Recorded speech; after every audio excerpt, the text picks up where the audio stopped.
Well, Chloe, what a fantastic season it's been for you guys here at Swansea. League champions for the third season in a row. Just how great has it been? Yeah, it's great for us. I mean, to do it 3 times is amazing.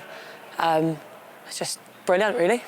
And I think it speaks volumes of, you know, the talent that you guys have here and the squad of players that you have, because it's been a really competitive season, hasn't it? Yeah, I mean, we've lost quite a few key players as well, and we got players playing through injury and stuff, and players stepping in. It just shows the depth of the squad, and we've got a very, very talented bunch.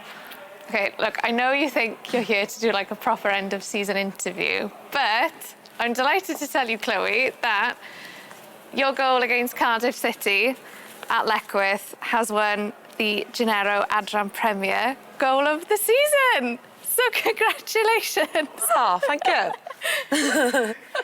You know, you've scored so many goals this season, Chloe. I think it's 20 in all competitions. Just how much does it mean to you to win that award?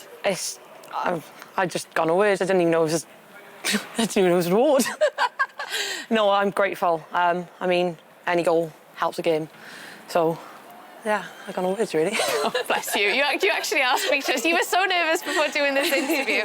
But that's the reason that we brought you here today, Chloe. So huge congratulations. Thoroughly well deserved, because we've loved watching you and your goals this season. Thank you.